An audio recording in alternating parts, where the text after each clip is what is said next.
medyo hanapay mga doon siya mga kauban na mga Catholic faith. Dayon,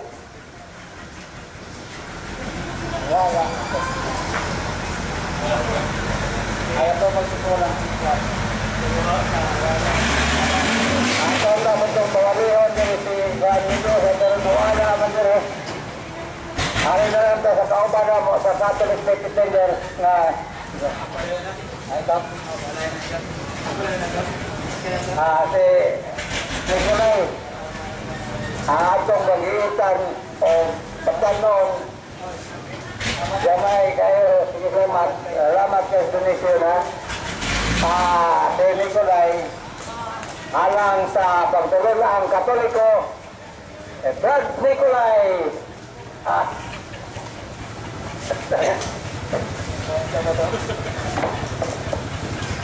salamat kayo Brad Manalo. Salamat po sa gatag sa squad, no?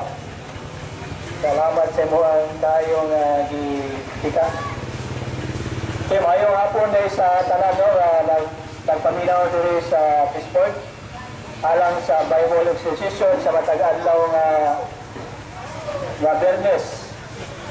Daw, bisag nabisi mo sa inyong mga pagpabaligya. Salamat kayo sa inyong higayon na atag mong panahon diya sa pagpaminaw. Labi na yun sa mga nagtrabaho sa diya sa city government na to sa Dipolog, ang mga tabahante, no? Diya sa Pittsburgh, mayong hapon, kaniyang tanan. Mga Katoliko, gini Katoliko.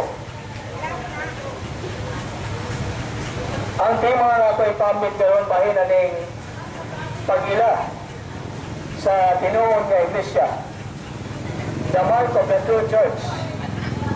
Tungod kay karong mga panahon na maigsoon, daghan na naman nagkadaya ng mga pundok sa tinuon, mga Christian denominations.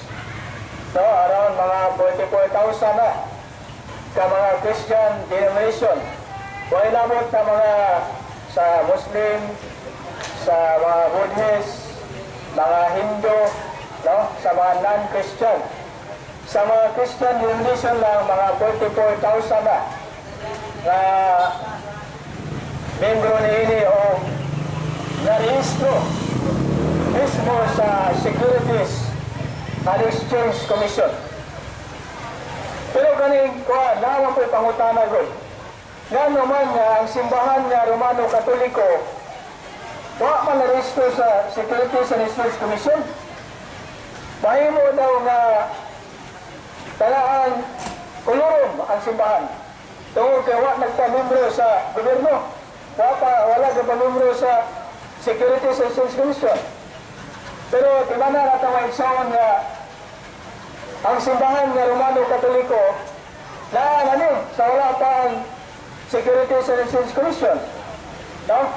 Muna nga naguna ang simbahan na sandahan sa wala pa Securities and Exchange Commission. Wala nga result kayo nga i-rehistro ba niya mao naguna sa rehistro? Mao nagtanawon ninyo ng Law on Partnership and Corporation by Hector de Leon. Diyan ko ipakita na ang simbahan na Romano Katoliko mao naging na rehistro tungkol kay naman sandahan sa wala pa ang Securities and Exchange Commission. Kaya kani simbahan mga igsoon, paglibog magita kay namang grupo iwan, nadala manggod o mga nagkadaya ng simbahan, nagdala o mga awawan, itawag ang Church of Christ, awawan, Iglesia ni Cristo, awawan, itawag po ng Seventh-day Adventist Church. So, nagkadaya nga pagtawag. Kaya mismo ng Katoliko, o saan madaw ni pagkatinuon, nawa man ni mawasa sa Biblia ang pulong Katoliko. O po na yung mga usa sa mga pangutana sa ito na maigsoon na ito mga dini Katoliko. Kapag maigsoon, kalang pagdala sa ngalan God, nagdala lang ka sa ngalan, mahimo lang tinuod, dili kita makasiguro niya na argumento. Tungod kay ang Biblia mismo, no? Yan na sa Mateo, Kapitulo 7, versikulo 21. Na dili ang tanang pagtawag o Ginoo, Ginoo, makasulod sa gingarihan sa langit. Mao na dili gyud ikagarantiya nga magdala ka sa ngalan ni Kristo. Mao na ang tinuod. Mao na nga kining maong simbahan na ako ipailan ninyo doon ay mga timaan sa pagdula sa matuon ng Iglesia, the Mark of the True Church. Ang unang timaan sa pagdula sa matuon ng Iglesia, doon ay kanang pagkausa. No, kanang pagkausa niya, unity o oneness.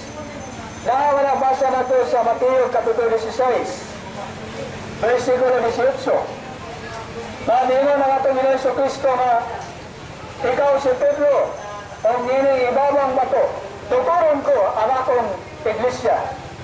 Niya ang kamatayon, dili makapabuntong nini.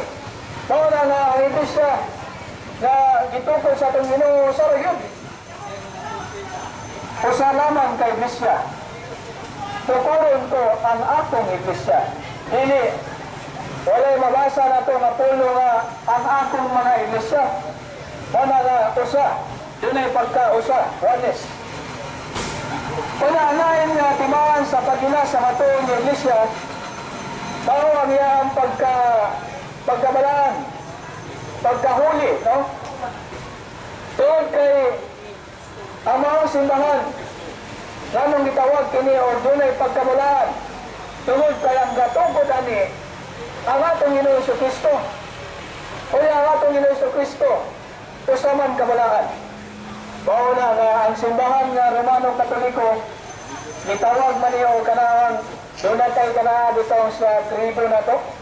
Kana to ang inibasahon na to sa Bata Domingo ng tribo na to nga I believe in the Roman Catholic Church, Roman Catholic Apostolic Church, the Holy Roman Catholic Apostolic Church. Mao na nga gitawag sa huli ang simbahan nga Romano Katoliko tungod kay ang nagtungkol nini usamang kabalaan ang atong Ginoong Kristo.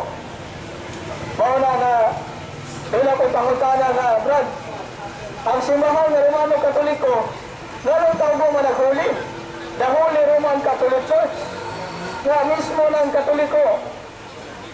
Ang membro sa mga Roman Catholic, mga bulunyagon, mga daghang kayo mga nagbuhat o madili mayo.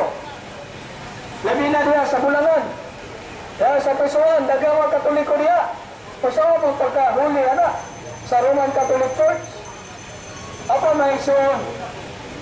Bisan pa man ulang simbahan nga Romano Katoliko. Daghang niya o mga dili maayo no, nga mga membro. Dili buutan nga mga membro. Apan wala na nakatawala sa pagkabalaan sa simbahan na gitukoy sa itong Ginoong Kristo. Tungod kay ang pagila nga o sa kabalaan ng Iglesia, tungod kay ang gatukod pa sa kabalaan. Kaya tanawon nila Mateo Kapitulo 12, versikulo 33, na dunay kanang pagpamunga. Mao na nga kuwang sana ang yan sana maayo, ang yan bibikanan maayo, mao na nga doon na po ganang maayo na bunga. Mao na nga kinisimbahan na ang Iglesia Katolika. Daghan na yung mga nangabalaan, daghan na nga mga nahiro sa pagtuo. Dahil mo mga saints. Daghan na kayo, dili na yung mahihap. Mao na nga kinisimbahan na nagtamunga sa pagkabalaan, namunga sa pagkasantos. Kaya kalawin ninyo lang sa Roma Kapitulo 6, versikulo 22, you are bearing fruit and growing in holiness.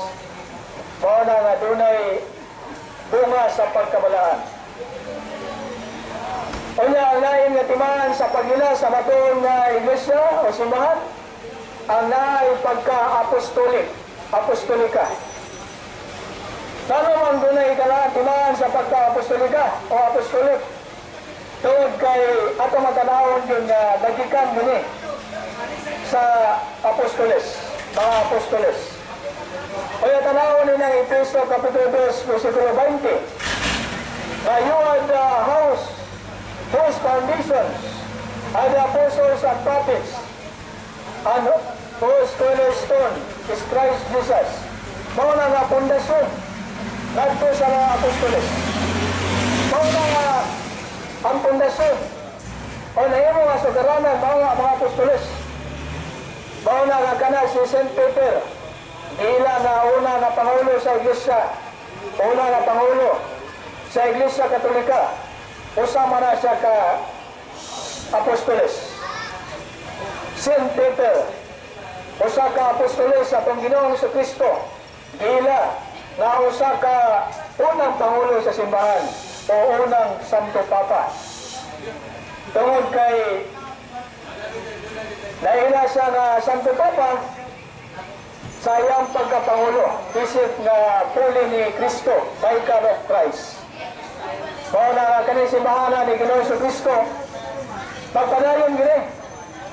Tungod kay doon na may mapuli, doon na may kanaan tao nga yan tagaan o kanaan katungdanan nga mapadayon gini. Mauna nga kanang Santo Papa, ika ni Pope ni St. Peter, angtod karong panahon na, doon na naging mga 168 na ka mga Pope. Labi na karoon ang kasamtangan, mauna si Pope Francis. Mauna nga 268 na ka mga Santo Papa, mga gitawag na to Vicar of Christ, Vicarius Christi, representative of Son of God. Mauna nga ang simbahan ni Kristo, nagpadayon yun. Tungod kay daghan, nagpadayon agi sa iyang Pangulo, ang makita na Pangulo, na mao si ang Santo Papa. Mauna tanawon ni ng Juan Kapitulo 21, versikulo 15, ngadto sa 17, na mismo ang atuang si Apostoles San Pedro, na gitagaan dito kanaan katungdanan sa itong Ginoo, na mupakaon sa mga karnero, mupasibsib sa mga karnero. Mauna ka ng karnero, kaya mapasibsibon, mauna nga iulagway sa nagkarnero niya sa mga katawhan sa Diyos.